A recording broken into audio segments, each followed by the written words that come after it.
This is Eric L. Donovan, the Mindset Disruption Strategist. Let's talk about tax planning. More specifically, let's talk about the number one inheritance tax that almost everyone is unintentionally paying.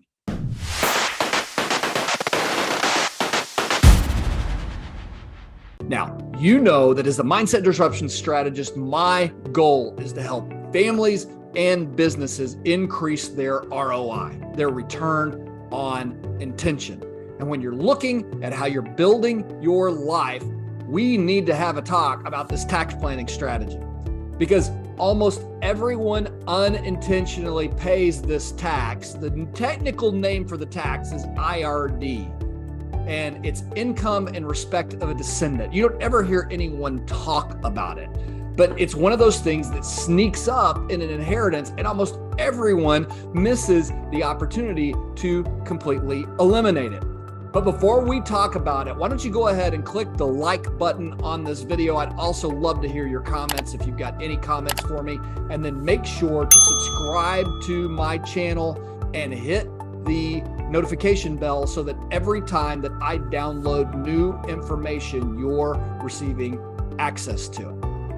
So let's talk about this tax. So almost everyone who is building wealth in the US especially has accumulated a retirement plan of some sort, right?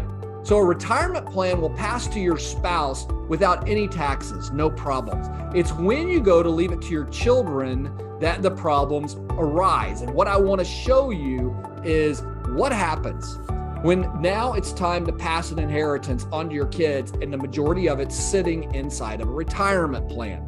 The problem with the majority of retirement plans, and so we're talking about those that haven't paid any taxes yet. So this is not a big deal with the Roth setup, but for your traditional 401k, your traditional IRA, or anything else that has never paid any taxes on it before, this will be the case. So in this instance, we're talking about Bob and Mary Smith. Bob and Mary Smith have $2 million of retirement assets. They're going to pass these to their kids. When they pass away, the IRS is going to say, hey, wait a minute, that's never had taxes paid on it. $700,000 of that belongs to us. And the kids end up with $1.3 million. Now, is that what the parents intended? Probably not. But this is not a conversation anyone's having, right? The problem is you've already passed away. You didn't do any planning beforehand. This tax is completely optional and completely avoidable. And I want to show you how to do it. So imagine this. Imagine that you built a strategy where you were being more intentional. You were increasing your return on intention by thinking about this before you began. So what could you do? Well, the easiest thing to do is for Bob and Mary Smith to purchase a life insurance policy that's in a specific trust called an ILIT, an irrevocable life insurance policy, so that it gets it out of the estate.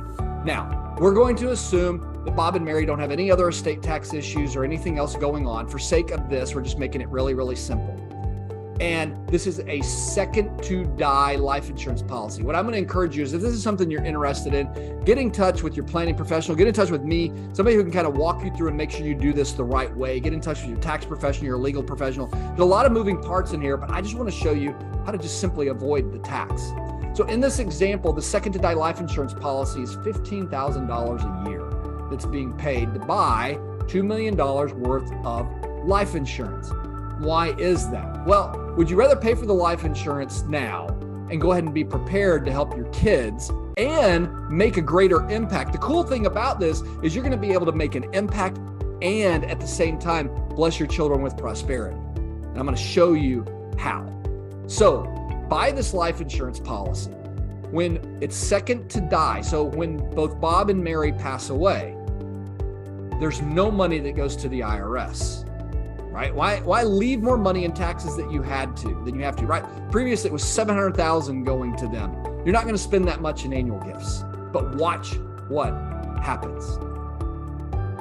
When they pass away, they get to give $2 million to the Smith Family Giving Fund so that the family can make an impact, right? It's like, well, but what about my kids? Remember in the previous example, they were going to get 1.3 million. No, in this example, they get all 2 million because you had a strategic plan before it happened. So by strategically planning how to avoid this unintended tax, this IRD tax, you've gotten $2 million to your kids, you've gotten $2 million to the Smith Family Giving Fund that you can either direct before you pass away, or maybe that's part of what maybe your kids have a giving inheritance.